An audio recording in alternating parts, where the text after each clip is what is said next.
Welcome into the Grind. It's Creed 3 and Jimmy G. Back for another week. College football is winding down. One game left. Jimmy and both our seasons are over. No, Yep. The no more. Razorbacks are officially out, Yeah. and now the Longhorns are officially out as well. I uh, I feel for you, buddy. I feel for you. At That least was you. uh that was a tough one to watch. We were there and I just I was sitting there and I saw Sawyer coming around the corner and strip sack. And as soon as I saw him pick it up and take off, and he had like five guys blocking our running back, I sat down. Didn't even watch him go to the goal line. I was so Yeah. just distraught. One of those gut-wrenching season's over moments. Mhm. And Yeah. that's how it ended. And then uh it's fitting. Quinn Ewers' last two drives of the Longhorn ends in a strip sack fumble and for a touchdown and a interception. His last play, his first pass attempt as a Longhorn was an interception, and his last pass attempt Hmm. an interception. That's interesting. At least you're bookending what some will. He'll take a lot of the blame because I think a lot of Texas fans see what's waiting. They see the potential in Arch Manning. He's flashed it Yeah, multiple times this year, and I'm hearing Sark catching heck for play calling and why not putting Arch in. And I'm going, look, man, it's easy to Monday morning quarterback it, and I can sit here and go, yeah, you should have played Arch. He's got his reasons, and yeah, you know, I it every area of sports, there's an example where you put a guy in too early and it just ruins him. You know, baseball, right? It's you let a pitcher go too long, it ruins his arm. He's never the same. Football, basketball, you put these guys in too early, put too much on them, they fold and they're mentally done. I don't know. Again, I'm not a Texas fan. I don't know what if this was Arkansas, I don't know how I would feel. I'd be upset, but I don't know if I'd be going, oh, you should have put him in. I mean, the game was still close. I just don't know. I don't know. Like I said, it stinks if you're a Texas fan. It's great if you're an Ohio State fan. Uh, but yeah, Texas, some guys leave now for the draft. yeah. Reloading, man. Texas four or Reload, dude. five. That's why you recruit. That's why you recruit. Mhm. I mean, I expect Texas to be right back. I think they're going to be good enough next year. I mean, they still have, Arch. Obviously, none of this matters if Arch doesn't pan out. It's Right. all contingent on Arch being who they think he's going to be, and that's a pretty good quarterback. You get some young receivers back who are really good. You got some older offensive linemen, but you only get two starters back. So you get the guys that are taking the other guy's place. They're it's their fourth year in college. They just haven't played yet because they've Mhm. been behind top draft picks. But they were highly rated.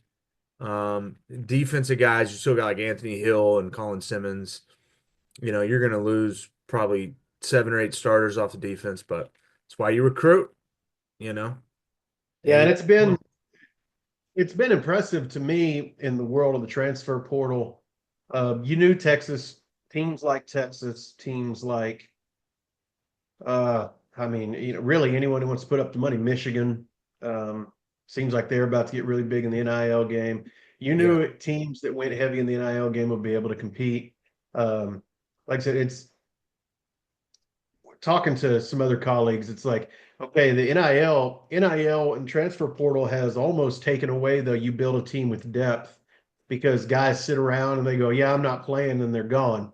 So the fact that you're able to keep those guys, and yeah, I know Texas is in the playoffs and nobody's going to leave before the playoffs, seemingly, but we've seen it, transfer portal, anyone can leave at any time. The fact that Sark's been able to keep those guys really all year. I mean, because again, like what UNLV's quarterback went in the eighth game of the season or something like that, something yeah, wild. yeah, So I mean, that to me was pretty impressive. The way that he's seemingly, of course, anything can happen tomorrow, right? Wake up and the whole team's gone. But the way he's kept the foundation of the Longhorns, I think you guys will be okay. yeah. Bottom line, I mean, you knew it was up. We talked about it last week. Uphill battle. Ohio State's good. They were the best. I think they're the best team in the country. We said that last week. Both said whoever wins Ohio State, Texas, going to probably win the national championship. I still feel that way. I think Ohio State's the better team. I mean, you even picked Ohio State to cover, and they did. 1 by 14. So we Ohio State, Notre Dame Monday night for the national championship. Ohio State favored by 8. It's come down. Was 9.5. 8 gets tempting, especially if you gets to 7.5. You can buy half a point. I Yeah. got to be looking at Ohio State all day. I think they're pretty good. I mean, they beat Texas by 2 touchdowns and their best player that everybody's talking about is the best player in the country, Jeremiah Smith, had 1 catch for 3 yards. And they Yeah. still beat Texas by 2 touchdowns. That just goes to show you how many weapons they have, how good they are. I kind of see this probably playing out the same way as the Texas game did. I think Ohio State probably be in control most of, if not all, the game and have the lead the whole time and might get one late to make it a 2 touchdown win. And they might beat them by a little bit more than 2 touchdowns, but I think Ohio State will be in control the whole game. I think Notre Dame will put up a fight, but in the end, it's just Ohio State has too many weapons for them. Yeah, I think it's gonna, we watched Notre Dame against Penn State, and like you said, it was a nail biter. Was it a 2-point win, 23-21 or something like that? Uh, Yes, I think so.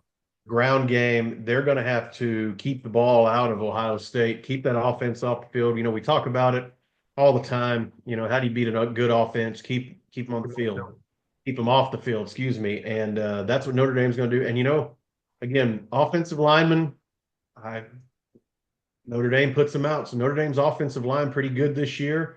Uh, they like to run the ball. Riley Leonard doesn't do too much. He's not flashy. He doesn't do too much. This is kind of a matchup of mirrored quarterbacks. Will Howard, he uses his legs a little more than Riley Leonard. He's a little more athletic, but they don't really razzle dazzle you. They're not Lamar Jackson, Josh Allen. They're not these guys that can just chunk it 80 yards down the field. And I'm kind of excited for this one. I've got a pick in it, obviously.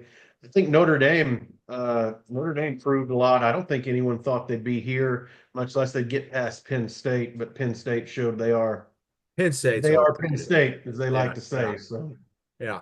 All right. Well, we'll get to that when we get to the picks. NFL, yeah, the wild card weekend last weekend.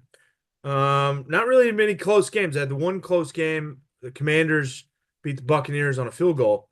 Other than that, it was all like two-score games. I don't know if any of them were really even that competitive. I was shocked. I had the Vikings beating the Rams. Rams dominated the Vikings. So that sets up this week. You got Saturday's games. Texans at the Chiefs. Chiefs favored by 8. Commanders at the Lions. Lions favored by 9.5. Then on Sunday, you got Rams at Eagles. Eagles favored by 6.5. Ravens at Bills. Ravens, the road team, favored by 1 point. That's the game yeah, I'm looking forward to the most. Ravens at Bills. Can either whoever wins that game, can they beat the Chiefs? Because I think the Chiefs are beating the Texans. Again, I've said it 100 times. Mahomes in the playoffs has only lost to 2 people, and that's Tom Brady twice and Joe Burrow. Neither one of them are even in the playoffs. So you got to beat the king to be the king. So I assume the Chiefs beat the Texans, and it's to me who's going to win between the Ravens and Bills and fight the Chiefs for the Super Bowl. and I tell you, I like Baltimore. Again, this is a pick early, but I like Baltimore in this. I know Really they're the road team going to Buffalo. Baltimore to me looks the most impressive as far as, like you said, because it's all roads go through Kansas City. Who's going to take down the Chiefs? Baltimore this year looks like they're playing on a mission, and they're playing scary. And the Chiefs haven't looked too good. They get it done, right? So they you do get kind of it go, done. They don't look great, but they get it done. no. And you kind of go, well, what more can you ask? And you're like, yeah, you're right. You know what? It's like whether you win by 1 or 100, it's still a win. But when you have the talent, and again, you're going for your third Super Bowl in a row, 15-2, coming into the playoffs, you kind of look to be dominant. I like that Patriots team that was undefeated. I mean, they were just dominant that year with Brady and Yeah. Moss and crew. Yeah, Kansas City, like I said, hadn't looked dominant, but they get the job done, which is still, again, you got to beat Mahomes, like you said. But I think the Ravens are the real deal. They might get over the hump this year. Crazy. I lean the other way. I like the Bills in this game. mainly because Oh, it's close and it's at home. And I like the Bills. The Bills already beat the Chiefs this year's only Chiefs only loss. And home field advantage is the main thing I'm going with here. I like Josh Allen and the Bills at home. I mean, yeah, so we're giving our picks away early. NFC games, you got the Lions who are off the bye. I mean, everybody's expecting them to beat the Commanders. And then the Eagles are a pretty good favorite of the Rams. I mean, the way I see it, you got five teams who can win the Super Bowl. Chiefs, Ravens, Bills in the AFC, and then the Lions and Eagles in the NFC. So, I mean, I expect it to be Lions, Eagles winning this week. I do too, man. Uh, got myself on the back a little bit. Did have Redskins money line You did. um, Sure did. Sure last did. week. Jaden Daniels is phenomenal. Um, got to be your rookie of the year. Yeah, absolutely. Taking the Commanders 2 rounds deep. Dan Quinn going up Coach of the against another year. Dan. Coach Yeah, of the year. going to both Dans, I think, are in line for Coach of the Yeah, Year. Dan Campbell too. But yeah, I think it's the Lions and the Eagles in the NFC, like you said. Man, Philly just keeps rolling. I mean, talk about, we've talked about how not necessarily undervalued, maybe overvalued the running back position has been. And then you have guys like Saquon and Derrick Henry this year where you're going, holy crap, if you got a stud running back, they've really kind of flipped the script on that this year. Of course, that's just 2 out of 32. I was having this So, conversation with somebody, I think last week. I mean, you look at it, if you're a bad team, a good running back does nothing for you. But if you're a correct. good team, a good running back does everything for you. And here's the examples. Ravens with Derrick Henry. It took them up another level. The Eagles with Saquon Barkley. It took them up another level. Christian McCaffrey and the 49ers. It raised their bar. Look where they're at this year without him when he's hurt. If Yeah. you're a good team, a good running back matters. If you're a bad team, you need more than just a running back because you got to have people to block for him. And that's my thought on the running back position. Well, I mean, you're exactly right. You look at where those two guys came from, the Giants and the Titans. The Titans had that one year where, I was pulling for them in the playoffs. They get beat and they don't even sniff anywhere close to getting back there. Then the Giants with Saquon, it was just like, golly, he's so good on such a terrible team. Yeah. Uh, and those guys, everybody, we talk about it, the Cowboys, McFadden comes from Oakland, rushes for 1,000 yards. It's one of those like, golly, man, thought that guy was dead. They're in Oakland. He comes to Dallas, rush for 1,000 yards. You think Saquon? You're going, yeah, he's a stud, but dude, he doesn't. How much does he have left in the tank? How much mentally and physically? Because he's all they've got. Golly, man, he's jumping over dudes backwards in Philly. And Oh, then Derrick Henry's such a violent runner, and you're going, oh well, they're going to overpaid. It's the running back position and blah blah blah. And exactly what you said, I think it's true. They go to good teams. One, I think it's uplifting. It's like a new second win because they go, oh, I don't have to be the workhorse. I don't have to be the guy yeah. that everyone's looking at because my Yeah. quarterback can't throw, my receivers can't catch, and everything's on me. Everything gets spread out, and these guys are really allowed to shine. Yeah. Yeah, they're too dangerous, too pretty dangerous. That might be the Super Bowl right there, the Bird Bowl, Ravens and Eagles. We'll see. Could be. Maybe. All right. Moving on from the playoffs, we got Dallas Cowboy news to talk about, Jimmy. The man is gone. Mike McCarthy, 5 years in Dallas is over. Um, I don't know how you view the Mike McCarthy. I kind of liked him. Some people didn't like him, but first year we weren't good. This year we weren't good, but the 3 years in between, we went 12-5 each of those 3 years, made the playoffs, won the division 2 of those 3 years. To me, Mike McCarthy's not the problem in Dallas. He's gone fine. It doesn't bother me, but I don't think he's not the problem. He's not the reason we didn't win this year. What's your thoughts? Mike McCarthy's gone, and who do you think we're hiring? A lot of smoke around Dion. That's not who I would choose, but it fits money for the par. Beat Mhm. with the Jones family. So thoughts on McCarthy being gone? Who do you think they're getting next? When you look at this first year last year, and the common denominator is Dak Prescott being out for the season. Yes. The meat of the All time. sandwich, those 12 and 5 years, Uh-huh. we've got a healthy Dak all season. I always say, I don't think it's fair. I mean, I get why teams do it. I personally wouldn't do it, but then again, I'm not the owner GM of a business, much less a professional sports team. When you don't have a full roster, when you're hurt at key positions, offensive line, quarterback, stuff like that, stud defensive end, stuff, when one of your prime time players, arguably top 10 in the NFL, is hurt, it's not a true measurement of your ability as a coach, the players around you. This isn't, high school or college where you just got to kind of coach a guy up. Like these are professionals and you know how good these guys are. And if the backups were good enough, they'd be starters somewhere else. So I like Cooper Rush. I think Yeah, I wish we'd run more of the offense like we do with Rush with Dak and I not agree. take so many gambles. But I agree. I kind of liked McCarthy too. Like I said, I just don't think I don't like firing a guy when you don't have a full roster because it's not like we had everybody, D-Law, Parsons, Bland, and Diggs and Dak and everybody, and then we still crap the bed. We lose our quarterback. We lose. I mean, CD's hurt. We don't get D-Law all year at all. We lose Sam Williams. Um, Yep. but the motto, the next man up, this and that, and I mean, it's hard to have depth in the NFL too. That's another I thing. mean, there's only 53 guys on the roster. Yeah, it's hard to have depth. Right. And if you're wrong about the backup, well, then guess Yeah. what? It's you don't have a very good backup. Most And teams so, don't invest in the backups. They just can't afford it. There's a salary right, cap.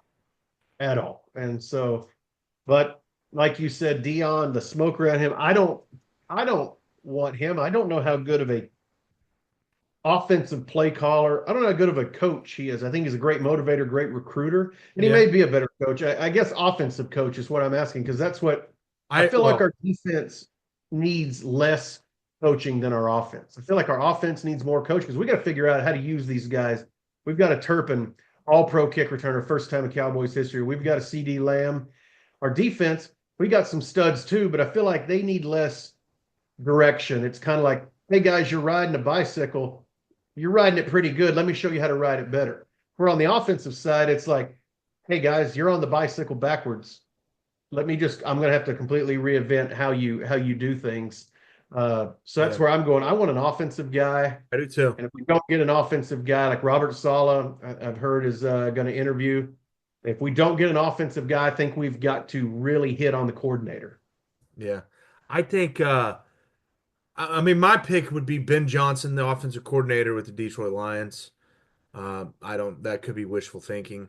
Yeah. But my thing is, if you're going to invest and make that kind of investment in Dak Prescott, $60 million a year, you need to hire a coach who's going to give you a chance to maximize that investment. You need an offensive coach who can turn Dak into something of $60 million quarterback because Yeah.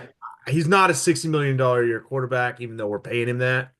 You got to maximize your investment. You've already invested that money in him.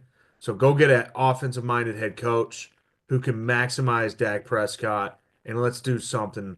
We're going to pay that guy this money. Let's do something that it at least allows him to look good, and he has looked good at times. To me, he's just never been a Joe Burrow. I mean, he's not a guy who can carry a team by himself. Right. Dak is good when everybody else is good around him. And so that's what it just mind-boggling that we give him that much money, therefore we can't afford to put good pieces around him. So at least go get him an offensive-minded head coach that can help him be good. I agree. I agree. I would have loved to have swapped Tomlin for McCarthy. Yeah, It's I'd have done that trade in a heartbeat. Yeah, I'd have done that like you said in a heartbeat. He's only Pittsburgh's third coach ever, which is crazy to think about. So I knew that was a really long pipe dream, but yeah, I don't know who. Like you said, I like That's Ben a true Johnson. stat. It goes Chuck Noll, Bill Cowher, Mike Tomlin. That's Yep, it. that's it. I knew they didn't have a lot of coaches. That's Yeah, why. that's How wild, long was Chuck Noll there? dude. What Cower came in wasn't Cowher was there I guess, either in the late 80s, '90s. early Didn't 90s. Yeah, didn't we? He was in the '90s because didn't we beat him in Super Bowl Yeah, 30? Yeah, yeah, and Neil then O'Connell and them. he was the So coach. Did Cowher win a Super Bowl? yeah, with Roethlisberger. Well, I know Tomlin did. Didn't Uh, Tomlin win with Roethlisberger? Yeah, they both won. That was the two. Remember, So they had four Roethlisberger won forever. two. We had five. Roethlisberger won one. Oh, that's right. Uh, Cowher won it, I believe, in '05. They beat the Seahawks. And then Tomlin won it in like '08 against the Cardinals. Cardinals. Yep. Yeah, so they Biden got two because that gave them six. Because they set at four forever from the 70s, and Okay. then they could never Yes. get there. And That's a then Tomlin wild, got one. fascinating stat. They've Yes, had three coaches since three. they started in the '60s. Holy cow. Wild. Yeah. So I knew Tomlin. I was like, that's a pretty loyal organization. It's an extremely long shot, winning lottery ticket if he comes. But and again, he's a defensive guy, but I think he just brings a culture that I'd like to see more of. I'd like to see a coach that comes in and kind of tough like Jimmy Johnson, Yeah. uh, like a Mike Tomlin, a guy that there's certain guys like the Steelers. It seems like every year they draft guys, and you're going, oh, that's a Steelers guy, like that's a Pittsburgh guy. Joey Philly's another Porter one. I don't think, Jr. yeah, Yeah. Porter Jr., Cam Hayward. I mean, all these guys, their offensive linemen, their defensive linemen, their secondaries, like you're going, those are Pittsburgh guys. And Philly does it too. And I don't think it's Sirianni. I just think like they get dudes, and I mean, like Jason Kelsey, Lane Johnson. They just draft dudes, Fletcher Cox, and you're like, yeah, that guy's a hard nose. That guy's a Philly kind of guy. And Dallas, we get shiny toys. We get the Ferrari. And we get CD Lamb. We Doesn't get have any gas in it, but we get a Ferrari. Yeah, we get it. And Needs then multiple oil changes a year, but yeah, and so I'm going, yeah, it fits the personality. And so I thought it'd be nice to get somebody like that. But who knows? It'll be somebody off the radar. And who knows? Who knows it'll be? We can sit here and debate and listen to people and say, well, we're hearing this, we're hearing that. And then at the end of the day, it'll be, who knows? Maybe somebody from the Canadian who Football League. I have knows? no. Yeah, Jerry might hire Steven to be the head coach or Hey, he Charlotte. might hire himself. He might just He promote might himself. hire himself. All right, boys, I got it. Maybe. Who knows with this circus that Jerry Jones has in the Dallas Cowboys. But apparently, I'm a couple episodes behind on Landman, but apparently the dude can act. Oh, That's what everybody's telling me. so I watched the scene. I haven't followed Oilstone as well as I did Yellowstone, but It is oil stone a little bit, yeah. That's a good one. yeah, but I have seen that scene. It's pretty good. Is it? It's pretty good. I'm So that you're gonna like it. I gotta watch that up. That's where I'm at. So I think I'm two episodes behind. Yeah. Uh, so yeah, apparently he can act. Cool. You can, and I believe that's another thing is like when you watch that scene, you kind of go, I don't think this is acting. Like I think he's Tell the probably truth. telling the truth. He probably wrote the lines or they gave him, like I said, when you'll like it. When you All watch right. it, you text me and you're gonna Isn't that go, what he was that's before he pretty bought the Cowboys? Was a wildcatter like that? Isn't yeah, that what he was doing? yeah. And yeah, because that's what he actually used his connections.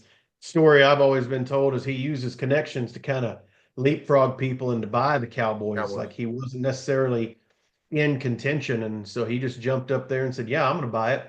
And they said just the Not Arkansas what you oil. know, it's who you know. Yeah, exactly. All right. Okay, into the show. Let's do some picks. Last week I was 3-3, Jimmy 4-6. We're both 49% of the year. Only a few weeks left. We gotta get Got above it. gotta get above 50. I got five. I Week. got one play in the national championship, and then gotta play each of the NFL playoff games. I got six, two in the national championship, four in the NFL. All right, I'll start. NFL or national championship Monday. I got Ohio State. It's down to 8. I like that. I think they win by at least 8. I think they win by double digits. Like I said, I think they'll be in control the whole game. Uh, I mean, Notre Dame put up a fight. In the end, Ohio State's going to be too much. Give me Ohio State -8. Give me Notre Dame +8.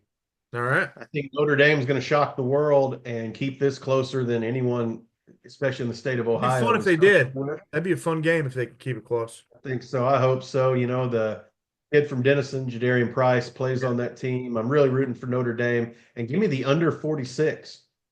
I think it's Interesting. going to be a lot of ground game. I think Texas showed how to lock up Smith, Yeah. and they gave Will Howard a bunch of dink and dunk down the field. And I think Notre Dame is going to do a good job of time of possession and keep this low scoring. So Notre Dame +8 and under 46.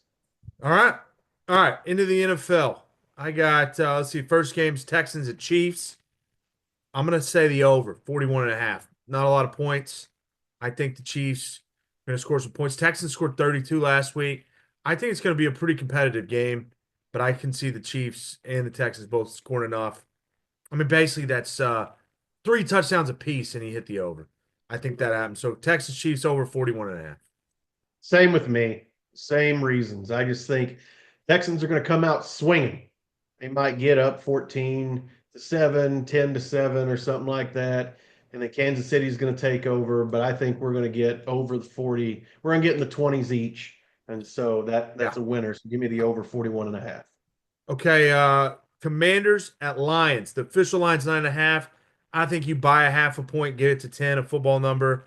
I like the Commanders plus 10, just because the simple fact Lions might be feeling a little bit of pressure. They were in the NFC Championship last year. Now they're the one seed. They're hosting a playoff game. I could see a week off, maybe little rust after the week off. Commanders were hot, got the win over Tampa Bay.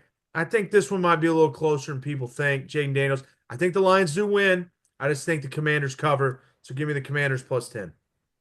If the Commanders cover, then I think we got to go under 56. 55.5 by the half point. Like you said, football number. Give me under 56. That way, if you get 8 touchdowns, it's still a tie. Um, but I think under 56. When I saw that line, I had to look at it twice, and then I was looking back, and I go, yeah, Lions play good defense, and I Yeah. go, Washington could be scary and hang around, and if they do, uh, Lions got explosive offense too. I think if the Commanders have the ball and are hanging around, I think the Lions aren't going to be able to score a lot of points, so that even more so helps the under. So give me under 56. I like that. All right, Sunday games. Rams at Eagles. I think the Eagles win by a touchdown. Give me the Eagles minus 6.5. I think the Rams impressed last week against the Vikings. They were playing for the LA Fires. Uh, Shout out to everybody dealing with that. That's a terrible deal. I think they had a lot to play for, but now they got to go from West Coast to East Coast for a playoff game. Philadelphia's hot. They're just playing good football. I think the Eagles win by a touchdown, so Eagles minus 6.5. Same here. Same here. I just think the Eagles are double digits better than the Rams, man. The Rams were, like you said, I think the Rams playing for the Fires, playing to beat the Vikings, and then now it's storybooks coming to an end. Yeah. All right. The game of the weekend, I think. I mean, this is going to be get some popcorn, sit down, don't move. Football watching right here Sunday afternoon. I think it kicks off at 5. Ravens at Bills. We kind of already previewed this. I love the Bills money line. I know Jimmy doesn't agree, but I think it's a close game. Both teams are close. I'm going to go with the home team. They're getting points, but I'm going to take the Bills on the money line, add a little juice. So Bills money line is my pick. I like it. Ravens -1. Like you said, we talked about it earlier, and we talked about the two dynamic running backs here in the playoffs, Saquon Barkley and King Henry. And I think Lamar Jackson is tired of, the criticism. He's tired of, everything. And I think this is his year. I think they finally get it done. And I like Josh Allen. Oh Until the yeah, Ravens really started coming on, really, I mean, until Henry got there, I thought, okay, Josh Allen. I find myself rooting for Josh Allen and the Bills because, golly, that organization's had a bad run of it, 4 in a row and can't win. But yeah, I think the Ravens just going to be too much for Josh Allen and the Bills, and Ravens -1. I think this might be a Justin Tucker field goal to win by 3. okay. You know, I didn't think about this. How cool would a Bills Lions Super Bowl be? Neither team's won a Super Bowl. Yeah. All those old timers coming back, Jim Kelly, Barry Sanders, Thurman Yeah, Thomas, Lions have Herman never even Moore. made it. Lions have never, Right. but that would be, I would be, preseason I picked Chiefs and Lions, but Bills Lions would also be cool. And I'll be honest, I don't want the Chiefs to win because I don't want anyone to win 3 in a row. Yeah, We couldn't win it I because like the they, Chiefs. I love watching Patrick Mahomes. Uh, he's my favorite quarterback. Him and Joe Burrow, are my two favorite quarterbacks to watch in the league right now. Um, I wish the Bengals were a little bit better. Wish they'd have made the playoffs. I wish it was I wish it was Chiefs, Bengals, Ravens, Bills. You couldn't beat AFC playoff yeah, if that was the two AFC games this week. yeah. I mean, Joe, you get those four quarterbacks, but Bengals didn't make it. So anyway, all right, let's do the recap. First for Jimmy, college national championship game.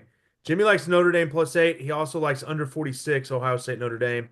His four NFL games: Texans, Chiefs over 41.5. Commanders, Lions under 56. Eagles -6.5. Ravens -1. Yep. Myself in the college national championship, I got Ohio State -8. In the NFL, I got Texans, Chiefs over 41.5. Commanders +10. Eagles -6.5. And I have the Bills money line. That's our show. NFL divisional round, national championship in college football kicks off. We'll be back next week, recap that, talk about the national championship. Hopefully, maybe the Cowboys have a new head coach. We'll talk about that. And also get ready for one of the best weekends in the NFL is the conference championship weekend. Yeah. It's Yeah, I agree. Everything's on the line. You know what you're playing for.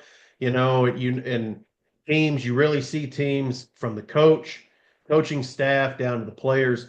They give it everything they've got, and yeah, I mean it really is good football. And so yeah, you're right. I'm excited for I next love it weekend. because the both games will be on Sunday. Hmm. NFC, AFC championship, back to back. Just usually they're almost always great games. The conference championship games are. So looking forward to that. Like, comment, subscribe. We're on YouTube, Apple Podcasts. Check us out, Gridiron Grind Podcast. We're here available to download and listen to. Thanks for listening. Thanks for joining us. We will see you guys next week. Everybody have a great weekend. See ya. See ya.